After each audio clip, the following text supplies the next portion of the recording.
Olá pessoal, sejam muito bem-vindos a mais um vídeo da nossa série de entrevistas sobre educação cooperativista e financeira. Hoje vamos tocar num ponto interessante e de extrema atenção. Ter um orçamento nós já sabemos que é importante, mas e quando tudo perde o controle? O que fazer? Nós vamos falar sobre dívidas e só quem está endividado sabe o quanto é difícil sair dessa situação. Nome sujo, escassez de recursos, ansiedade, os desafios são muitos. E como esse tema ultrapassa as questões financeiras e mexe muitas vezes com o nosso emocional, nós recebemos aqui a psicóloga Patrícia Ribeiro Campos Correa. Ela possui mestrado em Distúrbios do Desenvolvimento pela Mackenzie e especialização em Psicopedagogia pela Unicamp. É professora universitária, tem mais de 20 anos de experiência em psicologia clínica, escolar, docente e organizacional. E também atua como palestrante motivacional. Patrícia, é um prazer recebê-la aqui no Cicobi Crédito Iguaçu, seja muito bem-vinda. O prazer é todo meu, que delícia de convite, não tinha como não aceitar. Patrícia, então para iniciar o nosso bate-papo, eu gostaria que você falasse quais são os principais motivos que levam as pessoas a se endividarem. Vamos lá. Primeiro, eu agradeço muito o convite, olá para você que nos assiste, é um prazer mesmo estar aqui. E pensando um pouquinho nos fatores que nos leva a, de fato, entrar em dívidas, a gente poderia pensar nos principais, num primeiro momento. Então, nós temos a questão de doença, que muitas vezes a gente é pego de surpresa, família, são doenças bastante difíceis, às vezes, de nós lidarmos. Eu acabei vivendo isso esse ano e eu posso dizer que financeiramente houve um descompasso ali por conta disso. Então, por conta de saúde, de doença, é um dos fatores principais. Mas há aquele descontrole também da pessoa que acaba gastando mais do que ganha. E isso gera também um problema sério, porque dívida também vem. A conta, ela vai fechar ou não no final do mês, de alguma forma. Sim. Então, a pessoa precisa ter o controle. Um outro problema seria o desemprego. Quantas pessoas nesse ano de pandemia não acabaram perdendo o seu trabalho? E aí já deviam ter alguns cartões de crédito, algumas contas parceladas, fizeram alguns ajustes, tiveram que fazer alguns ajustes por conta disso e a dívida acabou vindo no pacote. Então aqui eu elencaria esses 3 principais motivos, mas tem muitos outros. E um comportamento muito comum dessas pessoas que estão endividadas é não olhar e não considerar o valor real das dívidas. Por que as pessoas costumam ter esse tipo de conduta? Porque o ser humano tem o péssimo comportamento ou reação de negar a realidade. Isso Freud já dizia, embora eu não seja freudiana, a gente aprendeu na faculdade que esse é um dos mecanismos de defesa. É negar aquilo que se apresenta como sendo real. Então, acaba sendo um problema maior, porque a pessoa sabe no fundo que ela tem a dívida, mas ela não reconhece que a tem. Às vezes não compartilha com os familiares, não divide o problema com amigos íntimos, com pessoas próximas, e isso gera um desgaste emocional muito grande.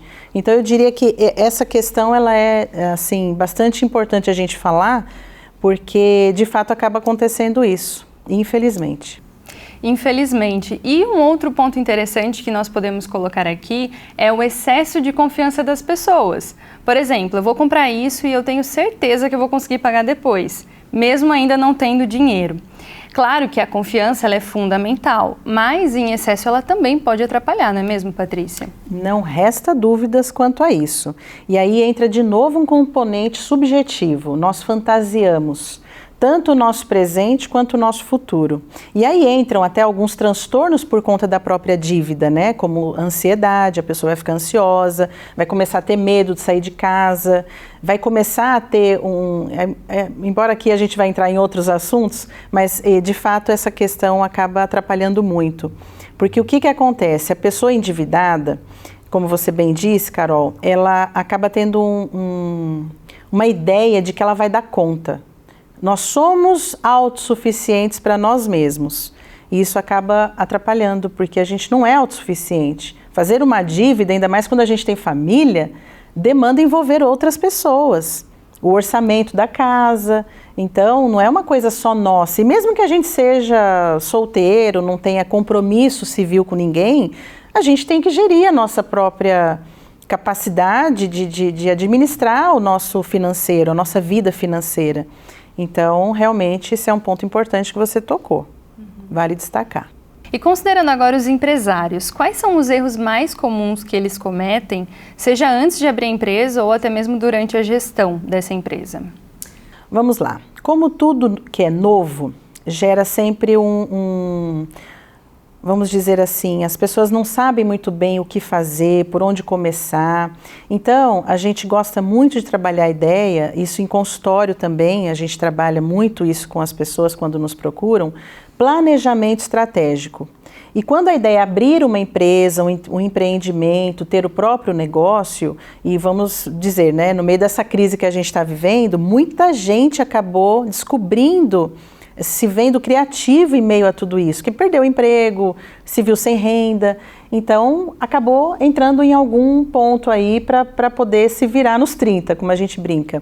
Mas para o empresário em si, que foi a pergunta que você fez, eu vejo que essa falta de informação, às vezes de conhecimento, uma base administrativa do negócio, em que ele vai ter que ter ideias de gestão financeira, de recursos e outras coisas, como trabalhar o próprio capital. Tem tanta gente que entra com uma empresa num mês, no segundo mês já retira um valor dela, você está mexendo no capital de giro.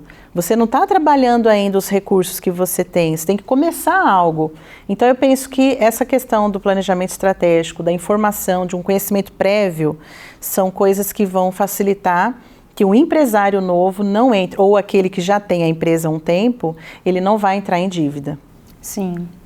E o desânimo também pode fazer com que a pessoa perca a sua identidade, até mesmo identidade profissional, e também passe a duvidar da própria capacidade, como, por exemplo, um pai de família que sustenta uma casa. Nesses casos, como que a pessoa pode lidar com esse tipo de situação?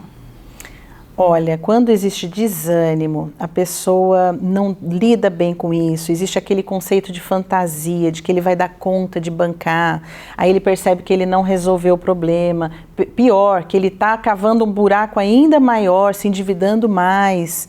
O que acaba acontecendo? Emocionalmente, nós ficamos abalados. A gente abala aquilo que a gente tem de mais importante, que é uma certa segurança. A gente vive muito essa questão de ter um pouco de segurança naquilo que a gente faz, nas ações que a gente tem, nas tomadas de decisões que nós vamos ter que de alguma forma ter, né? Então, para a pessoa, o desânimo é algo que pode ser fatal. Porque uma pessoa desanimada, ela não vai ter energia suficiente para pensar racionalmente o problema. E mais, ela vai se deixar levar pela emoção. É a hora que ela talvez se endivide mais, coloque o pé ainda mais na lama e não olhe para os lados, pensando em situações que ela poderia resolver de outras formas, porque a gente sabe, toda crise é uma oportunidade. A pessoa endividada pode se descobrir uma artesã, uma empreendedora, uma pessoa visionária, que pensa em alguma coisa que ela nunca pensou. Então o desânimo realmente é algo que a gente precisa tomar muito cuidado. Se for o teu caso, preste atenção, porque você pode estar entrando numa pior, que não é somente a dívida. Uhum. E o sentimento de culpa, ele também atrapalha essa visão racional de o que eu preciso fazer daqui para frente. Eu acho que é importante também a gente colocar que essa questão de culpa por atrapalhar tanto faz com que a pessoa não se trate com carinho durante essa trajetória. E isso também é complicado. Carol, você tocou num ponto que eu considero fundamental. Gente, vamos combinar, se tem uma coisa que nós não somos é generosos conosco mesmos. A gente não acredita que é capaz, a gente acha que não vai dar certo, a gente só se põe para baixo. E veja, ninguém pode dizer que a vida toda foi um fracasso.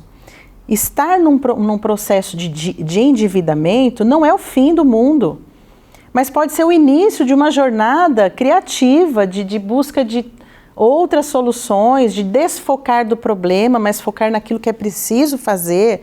E essa dose de generosidade, até de autocompaixão, é algo que faz toda a diferença. Porque imagina, você não se sente culpado. A pessoa que não se sente culpada, o que ela vai fazer? Ela vai buscar a solução. Ela vai atrás de gente que possa auxiliar, de empresas que possam orientar, e ela vai resolver o problema dela. Então, essa dose de generosidade ela ajuda demais, gente. Vamos ter um pouco de carinho com a gente mesmo. Não vamos deixar levar pelas circunstâncias. Para tudo há uma solução, inclusive para o endividamento. E vale ressaltar que o auxílio de um profissional, seja da área de psicologia ou finanças, é sempre bem-vindo, porque é normal que o endividado se sinta realmente perdido, né? Patrícia, como que a pessoa pode buscar ajuda e qual que é a importância de ter esse auxílio? É bom que eu informe você e a pessoa que nos assiste que eu mesma já me vi em situações assim. E eu e meu marido buscamos profissionais que pudessem nos ajudar com ideias, com informações, com conhecimento que nós não tínhamos. Então, não fique com medo, com vergonha, não se sinta inseguro em buscar ajuda. Aliás, a pessoa que busca ajuda, se é o seu caso, você é a pessoa forte, você é uma fortaleza, você não é fraco, porque você reconhece que tem um problema, que sozinho não tem o recurso necessário para resolver esse problema e que com a ajuda de alguém é possível chegar lá. Sim, com certeza. Então, é um processo muito interessante esse, de resolução mesmo de problema. Busque ajuda de profissionais, seja, como a própria Carol falou, né? Seja psicólogo, seja um consultor financeiro, um coach da área financeira. Hoje tem muitos profissionais competentes nessa área. E outros tantos que podem auxiliar, sim. Não tenha medo de buscar ajuda, não. Eu recomendo. Sim. E nós sabemos que ser racional e estabelecer metas, cumprir essas metas é primordial para conseguir sair das dívidas. E por se tratar de um período muito desafiador, é importante também que a pessoa comemore cada etapa que for concluída. Patrícia, valorizar essas conquistas também ajuda muito no processo, não é mesmo? É daquelas situações que a gente fala, não abra mão de comemorar. É uma das perguntas que nós fazemos, inclusive, em um dos testes que nós aplicamos em consultório sobre qualidade de vida. Você comemora as pequenas vitórias que você tem, junto à família, junto aos amigos, ou mesmo com você próprio? Porque não tem como, nós trabalhamos muito a ideia da recompensa, isso é fato. Quando você ganha uma promoção, não adianta falar para o colaborador que ele foi promovido, ele quer ter o rendimento. E é natural que ele saia para comemorar um happy hour, alguma coisa. Por que não ter essa mesma atitude, esse mesmo pensamento e comportamento com a questão das dívidas? Fez um planejamento a curto, médio e longo prazo. Viu que bateu a meta? Vai lá, comemora. Você vai ter a sua forma de comemorar. Eu não posso falar aqui como você faria. Mas você deve ter, você é criativo, você é uma pessoa que viveu até aqui, né? Você vai saber o que é bom para você. No nosso caso, foi uma ida ao supermercado, porque nós fomos tão privados por um tempo disso, que a primeira coisa que a gente fez, quando conseguiu chegar à meta, e vai ressaltar aqui, nós em pouquíssimo tempo resolvemos, por conta dos profissionais, Carol, e porque a gente resolveu olhar para o problema de frente, entendendo que ele existia, mas que era preciso fazer alguma coisa. Nós fomos correndo para o supermercado, mas com uma lista. Porque sem lista você se endivida também, acaba comprando coisas além, né? E também é muito comum as pessoas dizerem, minha dívida é impagável, e simplesmente desistirem de tentar quitá-la. De que maneira que essa crença negativa prejudica esse processo, Patrícia? E principalmente como evitar esse tipo de pensamento? Bom, aí você tocou num ponto que eu utilizo muito em terapia cognitiva comportamental, que é a ênfase que eu adoto em consultório. Tudo começa aqui, ó, mindset, mentalidade. O que você pensa acerca do seu problema fatalmente vai te levar a uma busca de atitude. Você vai decidir agir por conta disso que você pensa. Então, qual a melhor forma, que foi a pergunta que você fez, né, Carol? Sim. De evitar que esse pensamento, essa crença que é totalmente irracional, ela não se torne um monstro, tome vulto dentro de você. Primeiro lugar, de fato sua dívida é impagável? Não existe dívida impagável. Ninguém vai se endividar com 10 bilhões de dólares, por exemplo, a não ser empresas jurídicas, pessoas jurídicas. Físicas é muito difícil. Mas mesmo as empresas, A gente tem várias histórias que a gente poderia citar aqui de empresas que foram bem-sucedidas nessa busca de uma solução para o seu próprio endividamento, né? Então, isso vale para tanto pessoa jurídica, como eu disse, como pessoa física. E se for o teu caso, pessoa física, você está endividado, comece a pensar, realmente a minha dívida é impagável? Não existe algo impagável. E como eu disse anteriormente, para tudo há uma solução, inclusive para a minha dívida. O foco é solução, planejamento, busca de alternativas condizentes com a minha situação, uma boa dose de criatividade e muita generosidade com você mesmo. Bacana que você falou de criatividade, porque saber negociar e ter a criatividade para fazer dinheiro são habilidades essenciais e que ajudam muito nesse processo. Mas, infelizmente, muitas pessoas têm vergonha de negociar, de tirar dúvida, de buscar uma renda extra. E esse é um outro sentimento que também acaba atrapalhando muito, não é mesmo? Demais, demais. E as pessoas esquecem que elas são inteligentes. Elas não foram criadas com uma incapacidade de gerenciar a própria vida, a própria condição, a própria existência. Pelo contrário, a gente foi dotado de massa encefálica, temos cérebro, vamos colocar esse cérebro para funcionar. Se é dívida o nosso problema, o que a gente pode fazer para resolver? E o brasileiro, ele tem uma coisa assim, ele não poupa, ele não tem o costume de poupar. Eu vou entrar numa área que nem é tanto a minha, mas até por eu ter passado em parte por isso, eu me descobri uma pessoa que não poupava, e a gente sabe que essa é uma das questões importantes. A gente precisa poupar, precisa investir. Além disso, a gente precisa pensar criativamente em soluções a curto, médio e longo prazo. O que eu posso fazer agora para resolver? Porque eu mesma e o meu marido conseguimos sair rapidamente da situação. Porque nós fomos muito criativos e a gente se recompensou pelas pequenas vitórias que a gente ia tendo pelo caminho. Mas isso só foi possível por uma mudança de mentalidade, ajuda de profissional e tudo mais. Então, use da criatividade. Você é inteligente, você é capaz, você é um ser humano. Não existe ser humano desprovido dessas características. Sim. E um outro ponto importante que eu gostaria de trazer aqui é sobre o crédito consciente. Para as pessoas que querem realizar um sonho, seja o sonho de ter um carro, o sonho da casa própria, por exemplo, também não existe problema nenhum da pessoa fazer um empréstimo, um financiamento, desde que isso esteja dentro da realidade financeira da pessoa. Com certeza. Principalmente se você tem condições de entrar num processo de dívida, isso já foi discutido entre família e você está disposto a abrir mão de pequenos prazeres momentâneos do aqui e agora, para que você consiga atingir esse seu objetivo. De repente pode ser uma mudança de um carro, troca de um carro, pode ser às vezes uma reforma importante na casa, porque se a gente considerar que a nossa casa é o nosso lar e é uma estrutura física que demanda às vezes uma reforma, um reparo, e eu não fui pego de surpresa, por que não entrar numa dívida de curto até médio prazo para resolver isso? Não há problema nenhum, está tudo bem, como a gente aprende em Mindfulness, está tudo bem. E Patrícia, agora para finalizar, gostaria que você deixasse um conselho para quem está pensando em fazer um empréstimo ou um financiamento e também para quem está endividado. Vamos lá. Bom, primeiro, eu posso fazer essa dívida? Eu tenho condições de pagá-la? Se eu perder o emprego, eu vou conseguir manter as prestações? Quem eu poderia pedir socorro? Quem poderá me ajudar, né? Porque são perguntas importantes para a gente responder antes de tomar a decisão de abrir, de fazer uma dívida.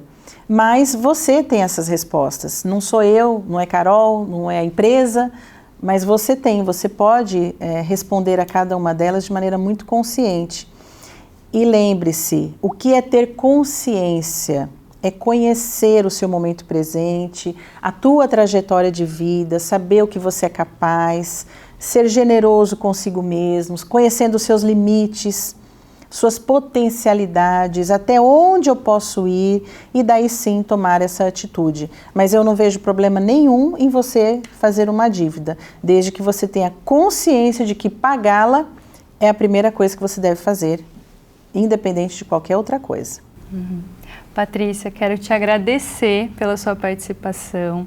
Você trouxe aqui muitas dicas que são essenciais para quem realmente está endividado, quer sair dessa situação. Suas dicas foram valiosas, muito obrigada. Eu que agradeço, você é uma graça. E o carinho que a gente tem pelo Sicoob é muito grande, então eu me sinto lisonjeada por fazer parte desse momento. Obrigada mesmo. E eu quero reforçar aqui que você, que está em uma situação de dívidas, não deixe de procurar ajuda para que você desfrute de qualidade de vida e principalmente usufrua da boa saúde mental. E lembrando que se precisar de qualquer ajuda dos nossos profissionais, o Sicoob Crédito Iguaçu está disposto a prestar orientações e a ajudá-lo a alcançar os seus objetivos. Conte com a gente e até o próximo episódio.